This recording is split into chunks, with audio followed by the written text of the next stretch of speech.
Salam damai dan sejahtera untuk Bapak, Ibu, dan Saudara yang kekasih di dalam nama Tuhan Yesus Kristus.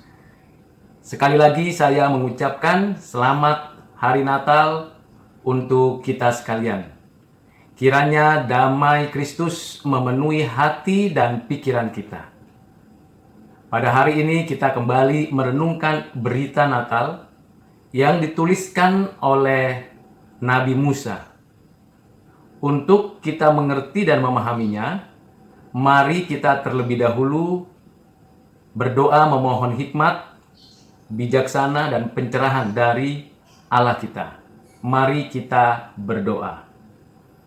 Bapa di surga, di dalam nama Tuhan Yesus, pada hari ini kami mau mendengar berita Natal yang dituliskan oleh hamba-Mu Nabi Musa, berdasarkan pada inspirasi dari Roh Kudus. Sehingga kami mengerti isinya, kiranya Engkau memberikan pencerahan. Oleh Roh Kudus diberikanlah kepada kami pengertian dan pemahaman yang utuh. Kiranya baik hamba-Mu yang menyampaikan, mengajarkan, mengulasnya, maupun kami yang mendengarkan, merenungkan, dan merefleksikannya, mendapatkan pengertian yang mendalam mengenai berita Natal. Tolong sertai pimpin kami ya Bapa. Kami mohonkan semuanya itu di dalam nama Tuhan kami, Tuhan Yesus Kristus, Juru Selamat dan Penebus kami satu-satunya. Amin. Bapak, Ibu, dan Saudara yang kekasih di dalam Kristus, kita sudah membaca dan mempelajari dari Alkitab Perjanjian Lama dan juga dalam Perjanjian Baru mengenai siapakah Nabi Musa. Nabi Musa seorang keturunan Lewi yang dilahirkan dan dibesarkan di tanah Mesir.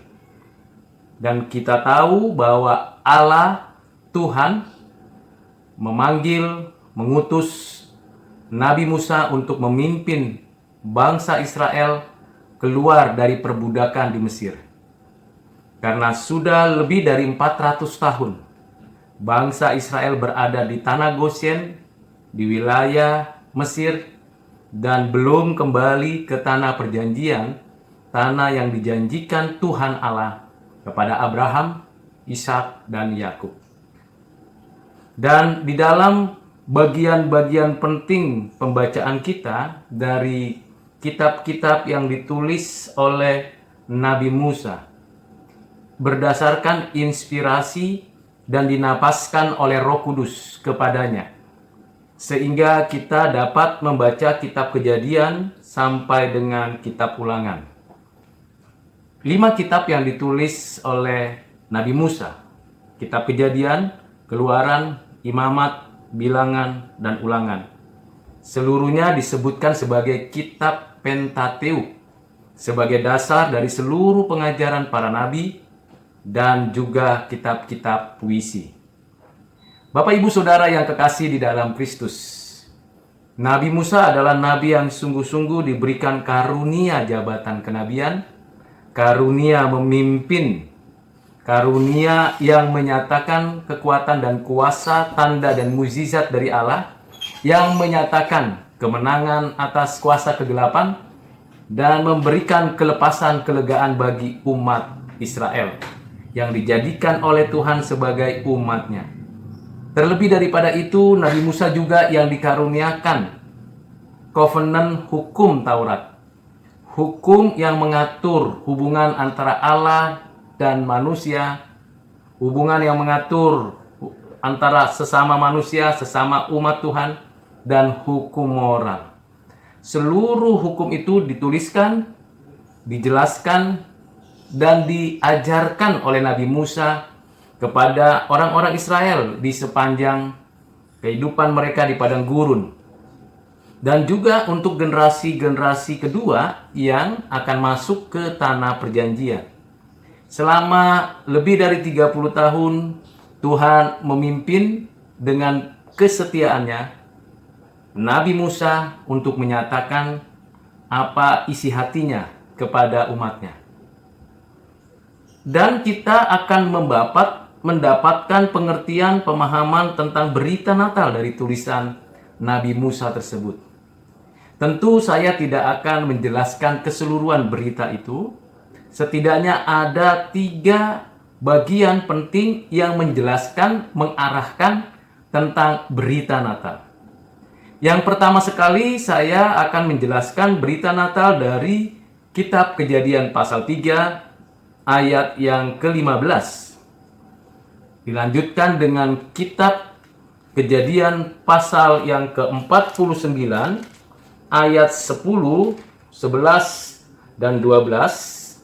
Lalu dilanjutkan terakhir dengan Kitab Ulangan pasal 18 ayat yang ke-18 dan 19. 3 bagian ini menggambarkan kepada kita dan memberikan kepada kita kebenaran-kebenaran yang menyatakan berita Natal bagi kita saat ini. Dan tentunya bagi setiap orang yang mempelajari firman Tuhan. Mari kita mulai menelusuri berita Natal yang pertama dari Kitab Kejadian pasal 3 ayat 15 yang dituliskan oleh Musa, dipenuhi hatinya, diinspirasikan, dinafaskan oleh Roh Kudus untuk menuliskan berita Natal ini. Di dalam Kejadian 3 ayat 15 dituliskan demikian firman Tuhan. Aku akan mengadakan permusuhan antara engkau dan perempuan ini, antara keturunanmu dan keturunannya. Keturunannya akan meremukkan kepalamu dan engkau akan meremukkan tumitnya. Ada 3 bagian yang penting dari ayat ini berkaitan dengan permusuhan. Permusuhan antara pertama ular dan perempuan. Secara pribadi, secara individu. Antara setan, iblis, atau roh jahat, atau kuasa kegelapan dengan perempuan. Yang kedua, antara keturunan ular dan keturunan perempuan. Ini kelompok-kelompok atau pengikut-pengikut atau orang-orang yang ada di pihak ular dengan kelompok-kelompok atau orang-orang yang ada di pihak manusia perempuan yang ada di bumi ini. Permusuhan terjadi, peperangan terjadi. Tuhan yang mengadakan itu untuk menyatakan kebenaran, keadilan, kesucian. Dan yang ketiga ialah peperangan antara keturunan ular dan ular itu sendiri secara pribadi dengan satu keturunan perempuan pribadi, individu, yang akan meremukkan kepala ular itu dan tentu mengalahkan keturunan-keturunan yang mengikutinya. Siapakah pribadi yang dilahirkan oleh seorang perempuan yang mampu menghancurkan, meremukkan, mengalahkan kepala si ular? Kepala mewakili kekuatan, kuasa, otoritas. Siapakah yang melakukannya itu? Satu pribadi yang dilahirkan oleh seorang perempuan. Perempuan yang melahirkan individu itu, dan individu itulah yang mengalahkan ular itu. Bukan perempuan yang melahirkan, tetapi individu pribadi, anak dari perempuan itu yang mengalahkan ular itu. Tentu sebelum ada terjadi bagaimana mengalahkan, meremukkan, menghancurkan kepala ular, keturunan yang tunggal dari perempuan itu mesti dilahirkan. Mesti ada di antara perempuan, manusia, di antara keturunan ular dan si ular, di antara keturunan perempuan dan perempuan. Dan dilahirkan ada di dalam zamannya untuk menyatakan kekuatan, kuasa, kebenaran, keadilan, kesucian, sehingga ular dan keturunannya dikalahkan, diremukkan. Bahkan yang dapat mengalahkan itu adalah yang dilahirkan dan yang dilahirkan itu mengalami suatu kondisi, yaitu tumitnya diremukkan. Ini berita Natal yang pertama sesaat setelah Adam Hawa jatuh dan masih ada di Taman Eden sebelum diusir dari Taman Eden oleh Tuhan Allah. Ini berita Natal, berita kelahiran keturunan yang tunggal yang dilahirkan oleh seorang perempuan. Berita ini menjadi berita yang paling penting bagi umat manusia. Mengapa? Karena permusuhan antara ular dan perempuan tidak diketahui bagaimana kondisinya. Tapi bisa diyakinkan oleh kondisi dan situasi pembacaan selanjutnya bahwa peperangan itu bisa dimenangkan oleh ular. Bahkan keturunan ular melawan keturunan perempuan itu. Bisa diyakinkan bahwa keturunan perempuan itu juga dikalahkan. Tetapi ketika berhadap-hadapan ular itu dengan keturunan yang tunggal dari perempuan itu, maka ular itu dikalahkan, diremukkan, dihancurkan kepalanya. Dan keturunan ular itu juga ditaklukkan oleh keturunan perempuan yang tunggal ini.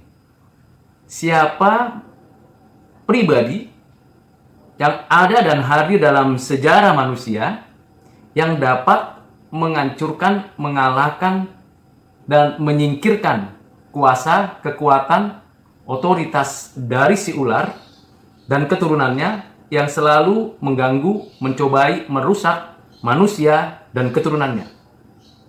Tentu ia mesti mewakili umat manusia.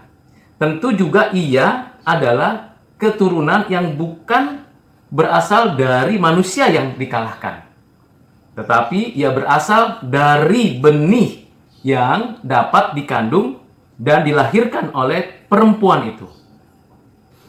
Ini adalah berita Natal yang menggambarkan bahwa keturunan perempuan itu sudah dinubuatkan, sudah dinyatakan, dan kita tahu dia adalah Tuhan Yesus Kristus yang inkarnasi, dikandung dari Roh Kudus, ada di rahim perawan Maria, yang mengalahkan, menghancurkan, meremukkan kepala ular.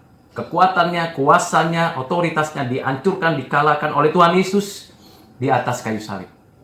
Bahkan sebelumnya dalam pelayanannya, bahkan setelah ia mati menyerahkan nyawanya, mati menggantikan orang-orang yang mendapatkan damai sejahtera dan keselamatan dan karunia itu, juga ia bangkit dari kematian, menyatakan kemenangan atas ular dan keturunannya. Berita Natal ini menjadi berita yang sangat mengagumkan, dan bisa saja pada waktu itu Adam dan Hawa tidak memperkirakan mengapa dan bagaimana peristiwa itu akan terjadi.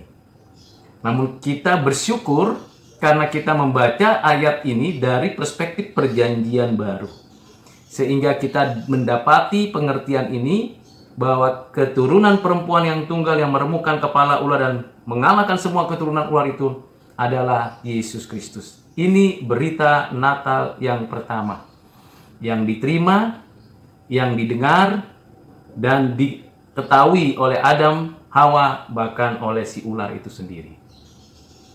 Berita yang kedua yang kita ingin renungkan dan refleksikan dari kitab Kejadian pasal 49 ayat yang ke-10, di mana orang-orang Israel di dalam kondisinya pernah mengalami kelaparan, mengalami kesusahan, lalu mereka pindah migrasi ke tanah Goshen, dan pada saat itu Yakub dan rombongannya, anak, cucu, dan keluarga besarnya pindah dari tanah Kanaan ke tanah Goshen di Mesir.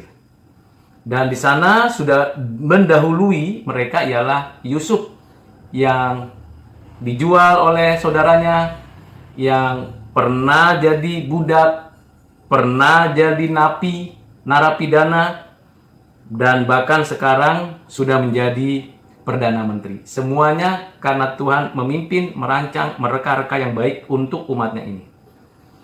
Dan selama ada suatu upaya untuk menyatakan kehendak Tuhan, dinyatakan oleh Yakub sebelum ia mengakhiri hidupnya atau berpulang ke rumah Bapa.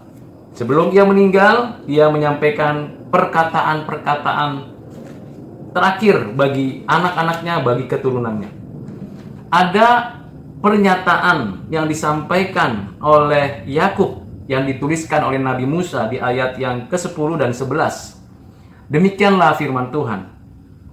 Tongkat kerajaan tidak akan beranjak dari Yehuda ataupun lambang pemerintahan dari antara kakinya sampai dia datang yang berhak atasnya, maka kepadanya akan takluk bangsa-bangsa. Ia akan menambatkan keledainya pada pohon anggur dan anak keledainya pada pohon anggur pilihan. Ia akan mencuci pakaiannya dengan anggur dan bajunya dengan darah buah anggur. Matanya akan merah karena anggur dan giginya akan putih karena susu. Ini adalah perkataan terakhir dari Yakub, dan ini adalah nubuatan yang berkaitan dengan satu pribadi yang memiliki kekuatan, kuasa, otoritas yang ada di dalam kehidupan orang-orang Israel. Di ayat 10 dengan jelas Yakub mengatakan bahwa ada tongkat kerajaan yang tidak akan beranjak dari Yehuda. Di sini Yakub memberikan sebuah pernyataan ke depan atau nubuatan bahwa keturunan Yehuda akan memimpin kerajaan di tanah perjanjian. Keturunan Yehuda itu siapa? Daud.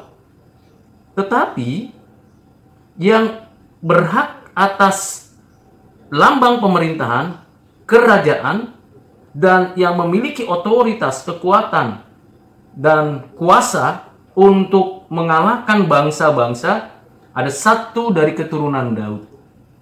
Satu dari keturunan Daud itu yang akan melakukannya, menyatakannya dengan penuh kuasa, dengan penuh otoritas, dengan penuh kekuatan. Dan tentulah bukan kekuatan militer, bukan kekuatan politik, bukan kekuatan sosial, bukan kekuatan budaya, tetapi kekuatan kasih dan kebenaran. Kuasa, kasih, dan kebenaran. Otoritas, kasih, dan kebenaran melalui hidupnya. Dan raja ini memegang lambang pemerintahan padanya, tongkat pemerintahan ada padanya, dan ia menaklukkan bangsa-bangsa. Kita bisa mengkaitkan ini dengan apa yang dinyatakan di dalam Kejadian pasal 3 ayat yang ke-15, bahwa keturunan perempuan yang tunggal itu yang meremukkan si ular kepalanya dan mengalahkan keturunan-keturunan ular itu. Kemudian melalui jalan apa, melalui cara seperti apa, dan bagaimana keturunan itu bisa mengerjakannya, maka ada kerajaan. Kerajaan yang bukan hanya dimulai dari kerajaan Israel, tetapi sesungguhnya adalah kerajaan Allah. Kerajaan damai sejahtera, sukacita, dan kebenaran. Kerajaan inilah yang akan menaklukkan bangsa-bangsa. Bagaimana mungkin bisa menaklukkan bangsa-bangsa bukan dengan kekuatan militer, budaya, sosial, politik, ekonomi, yaitu dengan kekuatan kasih karunia, kuasa, dan otoritas kebenaran. Apa yang dilakukan oleh raja yang memiliki otoritas dan pemerintahan yang sangat luar biasa, yang mempengaruhi, yang berdampak, yang menyatakan kekuatannya kepada bangsa-bangsa lain. Yang pertama dikatakan ia akan menambatkan keledainya pada pohon anggur. Pohon anggur. Ia, raja itu menambatkan keledainya pada pohon anggur. Ini adalah sesuatu yang sangat penting, bernilai, Ia tidak menambatkan atau menggunakan senjata politik, ekonomi, budaya, senjata militer, atau banyak orang massa digerakkan, tidak. Ia menambatkan keledainya pada pohon anggur. Pohon anggur merupakan suatu pertanda adanya kesejahteraan, adanya damai, adanya sukacita, adanya kebahagiaan, adanya kebaikan, kemurahan hati. Pohon anggur menjadi pohon yang sangat perlu dan penting diperhatikan. Dan anak keledainya pada pohon anggur pilihan. Ia akan mencuci pakaiannya dengan anggur dan bajunya dengan darah buah anggur. Mencuci pakaiannya dengan anggur dan bajunya dengan darah buah anggur. Ini berkaitan dengan bagaimana ia menaklukkan bangsa-bangsa dengan darah, dengan kuasa, dengan apa yang ada pada anggur. Anggur penuh dengan kekuatan, kuasa, damai, sejahtera. Matanya akan merah karena anggur dan giginya akan putih karena susu. Ini menggambarkan bagaimana ia betul-betul menyatakan pembersihan, kemenangan, dan hidup, dan menyatakan keagungan dari apa yang dilakukannya. Berita Natalnya ialah raja ini yang datang pada waktunya, pada saatnya, hanya dia yang berhak menerima. Siapakah? Bukan nabi-nabi, bukan rasul-rasul, bukan para filsuf, bukan para kaisar atau keturunannya, raja-raja dunia, bukan. Tapi seorang bayi yang dilahirkan di Betlehem. Kalau kita mengaitkannya di dalam kitab Yesaya, khususnya kita membaca di dalam Yesaya pasal 9 ayat 5. Sebab seorang anak telah lahir untuk kita, seorang putra telah diberikan untuk kita. Lambang pemerintahan ada di atas baunya, dan namanya disebutkan orang penasihat ajaib, Allah yang perkasa, Bapa yang kekal, Raja damai. Besar kekuasaannya dan damai sejahtera tidak akan berkesudahan di atas takhta Daud dan di dalam kerajaannya, karena ia mendasarkan dan mengokohkan dengan keadilan dan kebenaran dari sekarang sampai selama-lamanya. Kecemburuan Tuhan semesta alam akan melakukan hal ini. Jadi apa yang dinyatakan oleh Nabi Yesaya sudah dituliskan oleh Nabi Musa dan sudah dinubuatkan oleh Yakub. Seorang yang lahir ini raja. Raja kerajaan sorga yang inkarnasi menjadi manusia. Dan itu jugalah yang dinyatakan oleh orang Majus, seperti yang sudah saya jelaskan pada video sebelumnya. Ini berita Natal, berita kemenangan, berita sukacita, berita kebahagiaan, berita yang membawakan kenikmatan hidup dengan menikmati buah anggur. Buah anggur yang membuat kita bersih, suci, dikuduskan, dibenarkan. Bagian kedua ini menjadi penting untuk menjadi bahan perenungan berita Natal. Yang ketiga, yang ingin saya sampaikan untuk kita renungkan dan refleksikan dalam berita Natal yang dituliskan oleh Nabi Musa di dalam kitab Ulangan 18 ayat yang ke-18 dan 19. Demikian firman Tuhan. Seorang nabi akan kubangkitkan bagi mereka dari antara saudara mereka, seperti engkau ini. Aku akan menaruh firmanku dalam mulutnya, dan ia akan mengatakan kepada mereka segala yang kuperintahkan kepadanya. Orang yang tidak mendengarkan segala firmanku yang akan diucapkan nabi itu demi namaku, daripadanya akan kutuntut pertanggungjawaban. Siapakah nabi yang akan dilahirkan, dibangkitkan oleh Tuhan Allah? Pertama, nabi ini dibangkitkan dari antara saudara mereka. Jadi keturunan Israel, keturunan Yehuda, keturunan Daud. Jadi bukan nabi-nabi palsu yang lain, bukan pendiri-pendiri agama yang lain, bukan rasul-rasul yang lain. Tetapi nabi itu adalah nabi yang berasal dari antara saudara mereka. Saudara dari orang Israel. Keluarga Israel. Yehuda, keluarga Yehuda. Daud, keluarga Daud, yaitu Isai, dan seterusnya adalah Yesus Kristus. Jadi ini adalah nubuatan yang diarahkan kepada Yesus Kristus, nabi di atas segala nabi, yang menyatakan apa yang dikehendaki. Nabi ini dilahirkan, bukan dipanggil, diutus setelah sudah cukup waktunya. Nabi ini dilahirkan karena dibangkitkan oleh Tuhan dari antara mereka. Bukan yang dipilih oleh manusia, tapi Tuhanlah yang membangkitkan. Ditampilkan, dinyatakan. Yang kedua,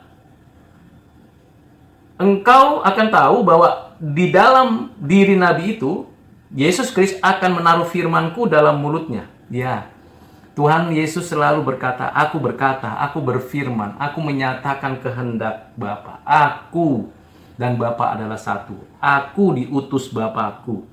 Ini Nabi yang dinyatakan oleh Tuhan kepada Nabi Musa, dituliskan, diajarkan kepada orang-orang Israel generasi kedua di padang gurun sebelum masuk ke tanah Kanaan. Nabi itu menerima firman dari Allah, dari Yahweh, dari Tuhan di mulutnya, dan ia mengatakan kebenaran kepada mereka segala yang kuperintahkan. Iya, apa yang kukatakan, kata Tuhan Yesus, apa yang kuterima dari Bapa. Apa yang diajarkan Tuhan Yesus berasal dari Bapanya, Tuhan. Jadi ini adalah pernyataan yang sinkron, yang berkesinambungan, yang berkorelasi dengan apa yang diajarkan di dalam Matius, Markus, Lukas, Yohanes. Bagaimana Tuhan Yesus mengajarkan murid-muridnya, orang banyak. Yang ketiga dikatakan, ia akan mengatakan kebenaran kepada mereka segala yang kuperintahkan kepadamu. Orang yang tidak mendengarkan segala firman-Ku yang akan diucapkan Nabi itu demi namaku, daripadanya akan kutuntut pertanggungjawaban. Ya. Orang percaya dituntut pertanggungjawaban untuk bukan hanya mendengar, tapi mengerti dan melakukan. Ada pertanggungjawaban. Dengan demikian berita ini menjadi berita Natal.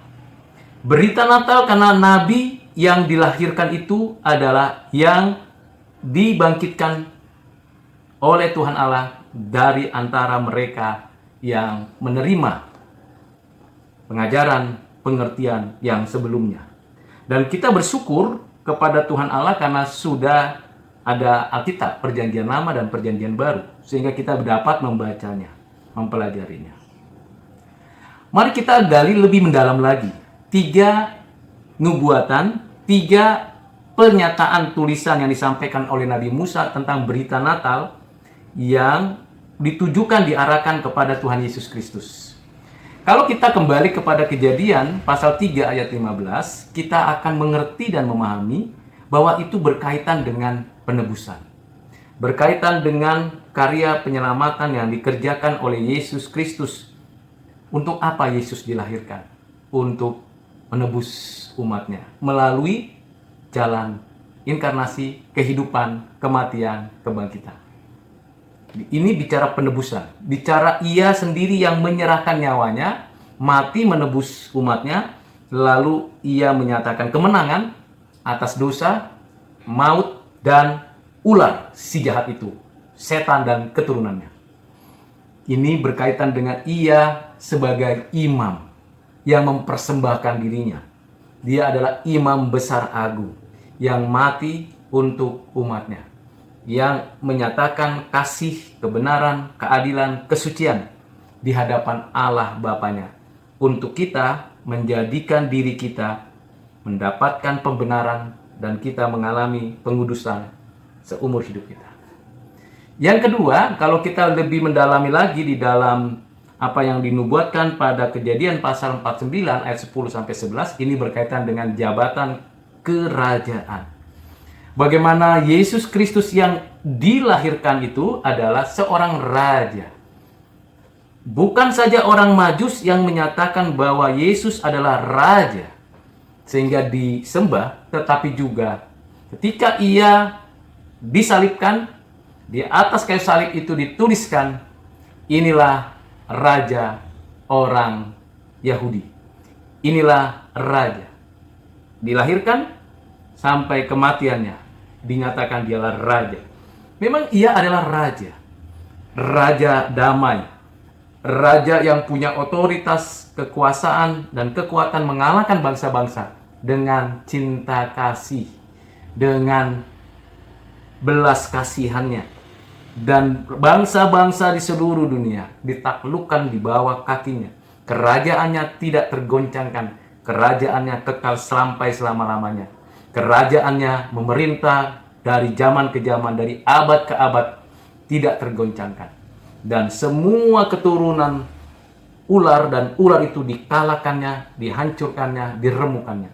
Dan semua keturunan perempuan, keturunan yang takut akan Tuhan, yang dianugerahkan oleh Allah penyelamatan, penebusan, dan keselamatan hidup kekal, itu menikmati hidup di dalam kuasa kematian dan kebangkitan. Inilah raja, raja yang rela mati untuk yang dipimpinnya. Raja damai sejahtera, raja anugerah, raja semesta alam. Ini bagian kedua. Bagian ketiga jelas ini berbicara tentang Yesus adalah nabi yang menyatakan kebenaran. Nabi di atas segala nabi. Jadi tepatlah apa yang dikatakan oleh malaikat kepada para gembala yang pada malam-malam melihat cahaya yang terang, mendengar firman dari malaikat.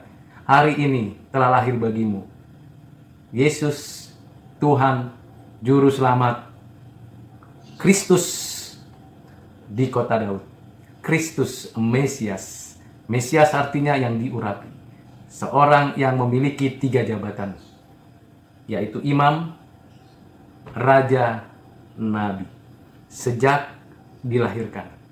Jadi kemesiasan Yesus itu bukan karena orang lain menyatakannya, atau murid-muridnya memproklamasikannya, atau para ahli Taurat mengukuhkannya, tetapi karena Allah sendiri yang menyatakannya. Sudah dinubuatkan dalam sejarah dan ditetapkan di dalam kekekalan bahwa Yesus Mesias, nabi, raja, imam pada pribadinya melalui apa yang dinyatakannya, yaitu inkarnasinya, hidupnya, kehidupannya di bumi, kematiannya di atas kayu salib, kebangkitannya, penampakannya, kenaikannya, duduk di sebelah kanan Allah Bapa, dan kedatangannya yang kedua kali. Lengkap apa yang dinyatakan oleh Tuhan melalui firman-Nya. Dari sejak semula, secara progresif, berita Natal menjadi berita yang sangat sentral dan penting. Dengan demikian kita tahu yang menjadi pusat dari berita Natal, sekali lagi, bukan perempuan yang melahirkannya. Bukan kerajaan Israel yang berada di dalam keberlanjutan mengenai kehidupan seorang raja. Bukan apa yang dikatakan atau yang dinyatakan pada diri manusia, baik itu pejabat-pejabat kenabian. Tetapi sentral Natal, sentral berita kabar baik, berita damai sejahtera, ialah hanya ada pada diri Yesus Kristus, Tuhan, Juru Selamat, penebus satu-satunya. Ialah yang diutus oleh Bapaknya untuk Bapak, Ibu, Saudara, dan saya, kita semua. Dengan demikian apa yang sudah saya sampaikan ulas, mendapatkan pemahaman yang utuh tentang apa yang dinyatakan oleh Nabi Musa dari mulai kitab Kejadian dan Ulangan. Kita bersyukur dan kita mau ingin mendapatkan maknanya. Yang pertama ialah, Bapak, Ibu, Saudara yang kekasih dalam Kristus, Natal berarti kita memproklamasikan kemenangan atas iblis, dosa, dan segala kedagingan, segala musuh-musuh Tuhan dengan melakukan kebenaran, keadilan, kesucian, menyatakan cinta kasih Tuhan kepada sesama. Yang kedua, berita Natal berarti kita betul-betul menyatakan kemenangan, otoritas, dan kekuatan dari Raja kita, menikmati anggur dan membagikan anggur sukacita itu kepada banyak bangsa, menaklukkannya dengan kebaikan-kebaikan Tuhan Allah, bukan dengan senjata, bukan dengan kekuatan fisik, bukan dengan materi, bukan dengan apa yang dunia tawarkan, tetapi dengan anggur kebaikan, kemurahan, belas kasihan. Dan yang ketiga ialah kita menyatakan berita Natal bahwa hanya Yesus Kristus, Nabi di atas segala nabi, finalitas daripada kebenaran itu sendiri, karena Ia adalah kebenaran itu sendiri yang menyatakan kebenaran, bukan hanya kebenaran keadilan, tapi juga kebenaran yang sesungguhnya, yang memerdekakan banyak orang, yang membawa orang hidup di dalam damai, yang membawa setiap kita menjalankan hidup dengan baik, dengan penuh keberanian, karena ada kebenaran. Terakhir, mari Bapak Ibu Saudara, kita merayakan Natal, merayakan sukacita itu dengan kebahagiaan. Dan kita sendiri yang berinisiatif menyatakannya, memproklamasikannya kepada banyak orang, kepada segala bangsa. Bukan kita menunggu respon mereka untuk menyatakan Natal kepada kita, tetapi sebaliknya kita yang diberikan tanggung jawab untuk menyatakan berita Natal kepada mereka yang belum pernah mendengarkannya. Siapapun itu, saudara kita, keluarga kita, kolega kita, teman kita, dimanapun kita berada, mari pada momen-momen Natal ini kita menyatakan berita itu kepada banyak orang. Kiranya Tuhan Yesus menolong dan memberkati kita. Mari kita berdoa. Bapa di surga, di dalam nama Tuhan Yesus, terima kasih untuk firman kebenaran yang sudah hamba baca, ulas, renungkan, dan refleksikan. Jikalau ada kata-kata, penjelasan, pengertian yang kurang tepat, kurang baik, kurang benar, Engkau singkirkan, lenyapkan dari ingatan dan pikiran kami.